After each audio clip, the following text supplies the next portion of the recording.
Toliau pasakoju apie Nycių kaimo gyventojo Tuko Nykštuko ir miestietės Davatkos Vidos draugystę. Kai iškart po susitikimo Kupiškio mieste su drauge Vida Pribeldaitė Tukas grįžo namo į Nycius ir savajam globėjui Batuotui katinui papasakojo apie tai, kokius dar neregėtus reikalavimus jam Vida iškėlė, norint abiems likti kartu. Batuotui iškart net žandikaulis atvipo ir jis negalėjo tuo patikėti. Ir kaip visą tai patį Tuką nepaprastai supykdė. Dar jis būtų gal šiaip tai pakentęs tas Davatkos Vidos keistas kalbas apie atsisakymą sekso, atsidavimą tik tikėjimui, bet tas jos prašymas išsižadėti kai kurių draugų jį galutinai įsiutino. Kaip ji gali šitaip elgtis? Tai yra grynas cinizmas. Juk Vida taip tik parodė baisę nepagarbą kitam. O sekančią dieną Batuotas Tukui ir vėl tik pakartojo tai, ką buvo jau sakęs, kad apie jokį santuokinį celibatą jis dar niekada nėra girdėjęs, bet tiki, kad gal jo ir laikosi kai kurie itin religingi asmenys. Batuoto žiniomis net ir bažnyčia pasisako apie santuokinio sekso naudą, o čia ta Vida viena prieš visą pasaulį rėkia, kad seksas prieš ir po vestuvių yra blogai. Vadinasi, ji gal nori likti skaisti ir dorovinga. Turtuolio manimu, jei Vida nepersigalvos, jei santuokinėme gyvenime, ne vieta ir lieka jai tik pasirinkti vienuolės kelią. Išeina išvada, kad Tukui šioji miestietė mergina ir visai netinka į porą, nes Vida yra baisiai egoistė, savanaudė ir nuolatos stengiasi galvoti tik vien apie save pačią. 2011 m. spalio 23 diena. Vakaras Nycių kaimo katinų šeimos namo virtuvėje buvo ramus, kol pro duris neįsiveržė Tukas, visai ką tik neseniai su rajono autobusu grįžęs atgal į savo kaimą iš Kupiškio. Palubėje degė lempa, Batuotas katinas ramiai gurkšnojo arbatą, tačiau pamatęs globotinio veidą, iškart suprato, susitikimas Kupiškyje su Vida Pribeldaitė praėjo prastai. Štai kaip galėjo atrodyti tas emocingas jų pokalbis pirmajame aukšte prie virtuvės stalo. Turtuolis Batuotas katinas, atidžiai nužvelgdamas įraudusi Tuką, na, Tukai, matau iš veidų, kad Kupiškyje ne pyragai tau buvo. Sėskis, atsigerk arbatos. Ko toks įsiutęs? Ką ta tavo miesto Davatka Vida vėl sugalvojo? Tukas piktai dryksteli kėdę į šalį, atsisėda ir trenkia kumščiu į stalą. Batuotai, tu tiesiog nepatikėsi.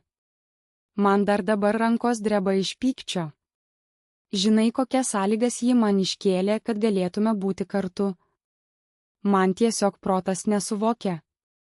Batuotas katinas kilsteli antakius, na, nustebink mane. Kogi ji nori?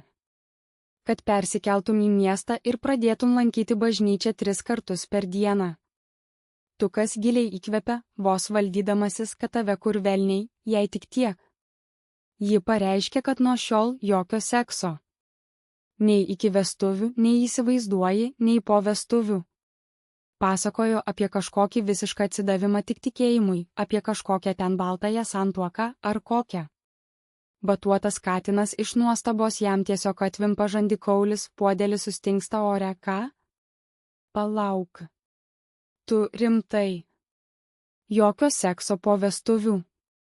Ji ką, visai iš proto įsikraustė. Tukas, palauk. Čia dar ne viskas. Tuo momentu aš dar bandžiau giliai kvėpuoti ir tylėti. Galvojau, na gerai, keistos tos jos davatkiškos kalbos gal apsiramins. Bet tada ji rėžė patį baisiausią dalyką. Ji pareikalavo, kad aš išsižadėčiau kai kurių savo draugų. Supriešino mūsų santykius su mano artimai žmonėmis, žinoma, kad čia kalba ėjo tik apie geruosius burtininkus.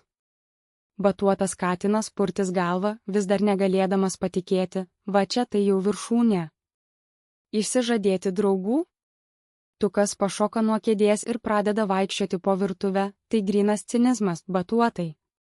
Kaip ji drįsta šitaip elgtis? Tai yra baisi, tiesiog rėkianti nepagarba man kaip žmogui. Ji nori mane visiškai perdaryti pagal save, religinių fanatikų, uždaryti į narvą ir atimti viską, kas man brangu. Aš tiesiog įsiutęs. Kaip galima būti tokiai šaltai ir nejautriai? Batuotas katinas raminamai tiesia ranką, Tukai, nusiramink, atsisėsk. Matau, kad tau verda kraujas ir visiškai tave suprantu. Šią naktį permiegok su šitomis mintimis. Rytoj ryte, šviesia galva, viską ramiai apgalvosime. Bet viena aišku, mergina peržengė visas ribas. Kitą dieną 2011 m. spalio 24 diena, ryte, kai emocijos šiek tiek atvėso, batuotas katinas prie to paties virtuvės stalo vėl grįžo prie šio pokalbio, norėdamas Tukui sudėlioti visus taškus ant i. Batuotas katinas, žinai Tukai, aš visą naktį galvoju apie tai, ką man papasakojai. Apie jokį santuokinį celibatą, tai yra gyvenimas santuokoje be lytinių santykių, aš savo gyvenime nesu girdėjęs. Na, galbūt pasaulyje ir yra keli tokie itin religingi keistuoliai, bet tai tikrai nėra norma. Net mūsų kaime nėra ir niekada nebuvo būtent taip gyvenančiųjų. Mano žiniomis net pati bažnyčia garsiai kalba apie santuokinio sekso naudą ir svarbą šeimai. O čia tavo Vida, viena prieš visą pasaulį, atsistojusi rėkia, kad seksas yra blogis, ir prieš, ir po vestuvių. Vadinasi, ji tiesiog paniškai nori likti skaisti, dorovinga ir šventa, nematydama nieko aplinkui. Tukas liūdnai žiūri į savo arbatos puodelį, tai ką man daryti, batuotai? Batuotas katinas griežtai ir užtikrintai, mano kaip turtuolio ir gyvenimą mačiusio buvusio kariūno, nuomonė viena, jei Vida nepersigalvos, jei santuokoje tiesiog ne vieta. Su tokiu požiūriu jai lieka tik vienas kelias - pasirinkti vienuolyną ir tapti vienuole. Išvada čia labai paprasta, Tukai. Ši miestietė mergina tau visiškai netinka į porą. Ji yra baisiai egoistė, savanaudė ir nuolatos stengiasi galvoti tik apie save pačią, o tavo jausmai ir norai jai visiškai nerūpi.